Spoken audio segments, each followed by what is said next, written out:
చంద్రబాబు లోకేష్ని CID A1 A2గా ఎఫ్ఐఆర్లో చేర్చింది.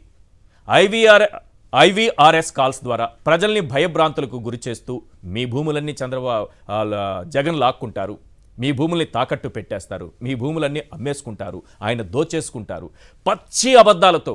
ఎక్కడి నుంచి మొదలవుతుంది? ఓటమి భయం నుంచి మొదలైనటువంటి కుట్ర. ఈ కుట్రలో భాగంగా నేను ఒక్కొక్క ఆధారాన్ని ఈరోజు డిబేట్లో మీకు చూపించబోతున్నాను.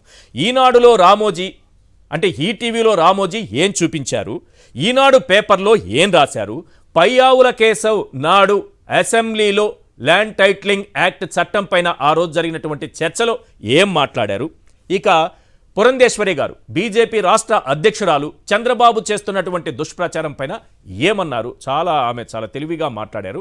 ఆ తెలివితేటల్ని ప్రదర్శించారు. ఆ తెలివితేటల్ని కూడా మీకే వినిపిస్తాను, అది వినండి. రఘునాథ్ బాబు గారు బీజేపీ సీనియర్ నాయకులు వారేం చెప్పారనేది కూడా నేను మీకు చూపిస్తాను. ముందుగా మనం ఒకటి చూడాలి. ఇక్కడ గతంలో ఈనాడు పేపర్లో వచ్చినటువంటి అంశం ఇదే. 87 ఏళ్ల రామోజీ తాత ఎంత చక్కగా రాశాడో చూడండి వార్త. ఎన్నికలు దగ్గర పడే కొద్దీ కుట్రలు చేస్తూ దగ్గరుండి సర్వే చేయించుకోండి, వివాదాలకు చెక్ పెట్టండి, ఇతర ప్రాంతాల్లో ఉన్నవారు రావాలని అధికారుల సూచన అంటూ మా తాతగారు, ఎల్లో తాతగారు అంటే మాకు జర్నలిస్టులందరికీ సీనియర్ కదా, ఆయన ఒక దారి చూపించినటువంటి మార్గదర్శి కదా, కాబట్టి మా తాతగారు అని పిలుచుకుంటాను ముద్దుగా. మా జర్నలిస్ట్ తాతగారు రాసినటువంటి వార్త. జర్నలిజం అనేటటువంటి తులసివనంలో గంజాయి మొక్క లాంటి వారు రాసినటువంటి వార్త. వారు ఏమంటారంటే ఇందులో ఒక 2 లైన్లు మాత్రం చదివి వినిపిస్తా. రైతులు బ్యాంకులో పంట రుణం కోసం వెళ్ళినప్పుడు ఏ సర్వే నెంబర్లో మీ భూమి ఉందని మేనేజర్ ప్రశ్నిస్తే చాలామంది సరిగ్గా సమాధానం చెప్పలేరు. కరెక్టే రాశాడు. కారణం అంతగా అవగాహన లేకపోవడమే. ప్రస్తుతం భూముల రీసర్వే పేరుతో గ్రామాల్లోకి అధికారులు వస్తున్నారు. ఈ కార్యక్రమానికి రాష్ట్ర ముఖ్యమంత్రి వైఎస్ జగన్మోహన్ రెడ్డి సోమవారం శ్రీకారం చుట్టారు. ఒక మంచి కార్యక్రమంగా మా తాతగారు మాట్లాడినటువంటి మాటలు. ఇదే సమయంలో మా తాతగారు ఇంకోటి కూడా చేశారు. ఎల్లో తాతగారు ఆయన ఈటీవీలో అన్నదాత అనే కార్యక్రమంలో ఈ కార్యక్రమం గురించి చాలా గొప్పగా చెప్పారు. ఇప్పుడు చంద్రబాబు ఏం మాట్లాడుతున్నారు, ఆ రోజు ఎల్లో తాతగారు ఏం చూపించారు, రెండు ఒకేసారి ఒక చిన్న వీడియో ద్వారా మీకు అందరికీ అర్థమయ్యేలా ఎంత రాక్షస కుట్ర చేస్తున్నారనేది ఈజీగా అర్థం అవ్వాలి కదా రాష్ట్ర ప్రజలందరికీ. చంద్రబాబు ఏం మాట్లాడుతున్నారు, 75 ఏళ్ళు మొన్న 20వ తారీఖుతో అయిపోయింది, ఏది ఏప్రిల్ 20వ తారీఖున, ఇప్పుడు 75 ఏళ్లకు వచ్చేసారు. 75 ఏళ్ల ఆయన నాలుక ఏ రకంగా మడత పెట్టి మాట్లాడుతుందో, ఆ నాలుకకి గతంలో నేను చెప్పాను దానికి పూజలు చేయాలి నాలుకకు మనం. రైట్, ఒక్కసారి వినండి. భూ యజమానులకు భద్రత కల్పించే టైటిల్ గ్యారంటీ చట్టం రికార్డులో సరైన ఇది ఫస్ట్ చంద్రబాబు అన్నమాట.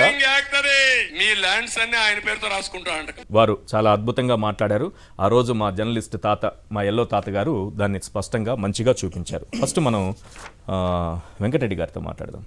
సార్, ఈ ల్యాండ్ టైటిలింగ్ యాక్ట్ ఇవన్నీ మాట్లాడుకుందాం, క్లియర్గా లోతుల్లోకి వెళ్ళి మాట్లాడుకుంటాం ఏంటనేది. చంద్రబాబు, లోకేష్ నాయుడు ఏంటి, A1 ఏంటి, A2 ఏంటి, ఎట్లా చేశారు కుట్రలు, ఏ విధంగా దొరికిపోయారు?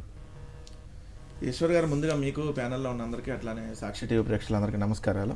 ఇప్పుడు వాళ్ళు ఇదే అసెంబ్లీలోనేమో పయ్యావుల కేశవ్ గారు చాలా అద్భుతం, జగన్ గారికి విజన్ చాలా గొప్పది, ఇట్లాంటి చట్టాలని దేశంలో అంతకుముందు వేరే దేశాల్లో ఉన్నాయి, మీరేదో కొత్తగా తీసుకొని వస్తున్నారని చెప్పాల్సినటువంటి పని లేదు. చూడండి సార్, జగన్ ఆశయాలు చాలా గొప్పవి.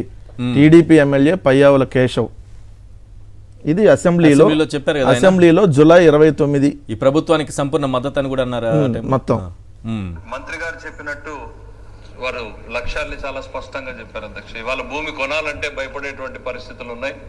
గుడ్, ఒకసారి ఆ బయట డైరెక్ట్ గా ప్లే చేస్తారు. మీరు చూపించిన వీడియో గుడ్, మంచి వీడియో తెచ్చారు. ఒకసారి ఆ వీడియో ప్లే చేయండి. సార్ ఏదైతే చెప్తున్నారో ఆ వీడియో ఉంటే ఒకసారి ప్లే చేయండి.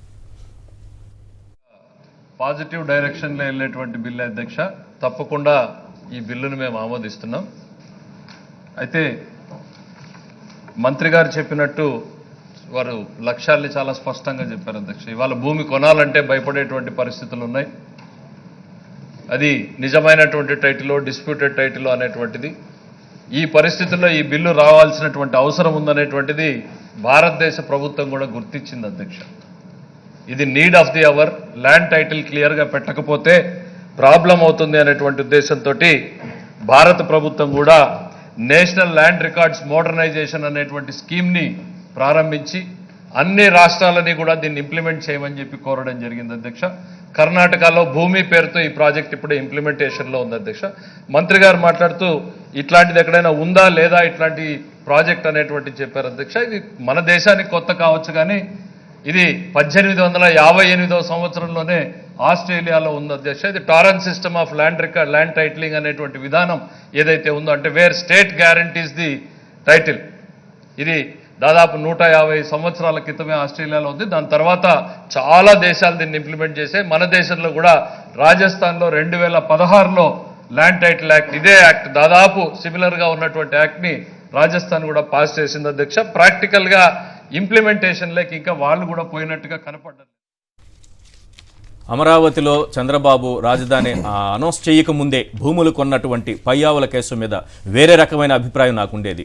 అది చూసిన తర్వాత ఒక మంచి అభిప్రాయం కలుగుతుంది. Thank you so much sir, మా చంద్రబాబును పట్టించినందుకు. అంటే ఆ రోజుల్లోనే విన్నాము, ఒక్కసారి అది గుర్తు చేసుకున్న తర్వాత చంద్రబాబు క్యారెక్టర్ ఏంటో మీ నోటి ద్వారానే విన్నట్టు అనిపిస్తోంది మాకు. Please sir. అంటే ఇది 2019వ సంవత్సరంలో ఆంధ్రప్రదేశ్ రాష్ట్ర అసెంబ్లీలో ఈ బిల్లుని పాస్ చేసేటటువంటి సందర్భంలో మాట్లాడినటువంటి మాటలు. సో దానికి సంపూర్ణ మద్దతు తెలుగుదేశం పార్టీ. అసెంబ్లీలోనేమో ఏది అసెంబ్లీ సాక్షిగా ఎస్ ఈ బిల్ అనేది కరెక్ట్, ఈ బిల్లుకు మేము సంపూర్ణ మద్దతు తెలుపుతున్నాము, ఈ బిల్లు అంత గొప్ప బిల్లు లేదు, ఖచ్చితంగా ఈ ల్యాండ్ రికార్డులకు సంబంధించి ఉండాలి, లేకపోతే అసలు ఏ భూమి ఎవరి పేరు మీద ఉందో ఇవన్నీ వివాదాలు కొనసాగుతాయి, ఉన్న కొనాలన్నా కూడా ఇటువంటి వివాదాలు ఉంటాయి. కాబట్టి జగన్మోహన్ రెడ్డి గారు తీసుకొని వస్తున్నటువంటి ఈ బిల్లుకి సంపూర్ణ మద్దతు తెలుపుతున్నాం అని చెప్పి సాక్షాత్తు అసెంబ్లీ సాక్షిగా Chandrababu Naidu and co accept చేసిన తర్వాత దీన్ని ఆల్రెడీ అసెంబ్లీలో ఆమోదించి కేంద్రానికి పంపితే కేంద్రం కొన్ని మార్పులు చేర్పులు చేసి 2023లో ఆమోదం తెలిపింది. 2023 అక్టోబర్లో ఎమ్మటే రాష్ట్రపతి ఆమోద ముద్రతో అక్టోబర్ 31, 2023కు ఈ బిల్లు ఆంధ్రప్రదేశ్ రాష్ట్ర ప్రభుత్వం చేసుకోవచ్చు అని చెప్పి రాష్ట్రపతి నుంచి ఆమోద ముద్ర వచ్చింది. కానీ దీనికి సంబంధించిన దాంట్లో ఎస్ కేంద్రం కూడా నీతి ఆయోగ్ ఇచ్చినటువంటి డైరెక్షన్ ఉంది, కేంద్రంలో మిగిలిన రాష్ట్రాలు కూడా ఇంప్లిమెంట్ చేసిన తర్వాతే మనం చేస్తామని చెప్పి దీన్ని ఇప్పుడేం చేయట్లేదు సార్ ఆంధ్రప్రదేశ్ రాష్ట్ర ప్రభుత్వం. ఇప్పుడు ఈ బిల్లు అయితే తీసుకొని వచ్చింది, కానీ దీనికి సంబంధించిన ల్యాండ్ టైటిలింగ్ యాక్ట్కి సంబంధించినటువంటి బిల్లు అయితే రాష్ట్రపతి గారి ఆమోద ముద్రతో వచ్చింది. కానీ దాన్ని మాత్రం ఇప్పుడు ఇంప్లిమెంటేషన్లో ప్రజెంట్ లేదు. ఎందుకంటే మొన్న కోర్టులో తెలుగుదేశం పార్టీ వినుకొండ ఎమ్మెల్యే, మాజీ ఎమ్మెల్యేగా ఉన్నటువంటి ఎవరైతే జీవి ఆంజనేయులు కోర్టుకు వెళ్ళినటువంటి సందర్భంలో డైరెక్ట్గా మీకు ఆంధ్రజ్యోతిలోనే వచ్చింది సార్, ఇది కూడా వినిపిస్తాను. వాళ్ళే ఈ బిల్లు వినండి సార్ ఏం చెబుతారు. చట్టాన్ని తాము ఇప్పుడే అమలు చేయలేమని ఏపీ ప్రభుత్వం హైకోర్టుకు నివేదించింది. భూ యాజమాన్య హక్కు చట్టంపై మాజీ ఎమ్మెల్యే జీవి ఆంజనేయులు వేసిన పిటిషన్పై నేడు హైకోర్టులో విచారణ జరిగింది. తాము ల్యాండ్ టైటిలింగ్ చట్టాన్ని తాము ఇప్పుడే అమలు చేయలేమని ఏపీ ప్రభుత్వం హైకోర్టుకు నివేదించింది. భూ యాజమాన్య హక్కు చట్టంపై ఏంటి దొంగలంతా ఒక్కసారిగా వాయిస్ మార్చేసి ప్రజల్ని ఇట్లా తప్పుదారి బట్టి కూడా ఉన్నారు అందులో. మా తాతగారి గురించి అనుకుని ఎల్లో తాతగారి గురించి 6th మార్చ్ అండి, ఇది 6th మార్చ్ వచ్చింది. నివేదించింది. భూ యాజమాన్య హక్కు చట్టంపై మాజీ ఎమ్మెల్యే జీవి ఆంజనేయులు వేసిన పిటిషన్ పై నేడు హైకోర్టులో విచారణ జరిగింది. తాము చట్టాన్ని ఇప్పుడే అమలు చేయడం లేదని విచారణ ప్రారంభం ఇప్పుడే అమలు చేయటం లేదు అంటే క్లియర్ గా రాష్ట్ర హైకోర్టు కూడా ప్రస్తుతం మేము ఈ చట్టం అమలు చేయట్లేదంటే ఈ చట్టం ఆల్రెడీ అమల్లో ఉంది, ఈ మీ భూములన్నీ లాగేసుకుంటున్నారు అనేటటువంటి ఒక దుష్ప్రచారం చేస్తే A1 A2గా ఏంటి సార్, అసలు వీళ్ళకి ఎన్నికల్లో పోటీ చేయడానికి అర్హత లేకుండా చేయాల్సినటువంటి అంశం. ఏమో సార్, ఎందుకంటే A1 ప్రజాస్వామ్యంలో చాలా దారుణంగా అదే అంటే కాకతాళీయంగా చాలా జరుగుతూ ఉంటాయి. కొన్ని ఈరోజు డీజీపీ గారిని ఏదో బదిలీ చేశారట. అమిత్ షా వచ్చి వెళ్ళిన కొద్దిగా అమిత్ షా గారు వాళ్ళ పర్యటనకు వచ్చి చంద్రబాబు నాయుడు గారు అమిత్ షా గారితో అదే సార్ కాకతాళీయం అది. ఇప్పుడు అందుకని మనం కూడా కాకతాళీయంగానే జరుగుతాయి అన్ని. మరి ఇప్పుడు ఎవరు మార్పులు చేర్పులు జరిగినా అదే ఐఏఎస్ అధికారులే కదా రేపు ఐఏఎస్ ఐపీఎస్ కాకతాళీయం అంటే అర్థమైపోయింది కదా. మిగతా విషయాల్లో జోలికి ఏది వెళ్ళకండి, ఎవరు వెళ్ళకండి, కాకతాళీయం ఏదైనా. ఇంకో వారం రోజుల్లో ఎన్నికలు ఉన్నాయి సార్, వారం రోజుల్లో ఎన్నికల్లో ఎవరు ఏ అధికారిని బదిలీ చేస్తే ఏమైద్ది, లేదంటే అధికారులతో వాళ్ళే చెప్తారు ఐఏఎస్లు అందరూ తెలుగుదేశానికి సపోర్ట్గా ఉన్నారని కొద్దిసేపు చంద్రబాబు నాయుడు చెప్తాడు, మళ్ళీ ఐఏఎస్ అధికారులు బదిలీ చేయమంటాడు, ఐపీఎస్ అధికారులు బదిలీ చేయమంటాడు.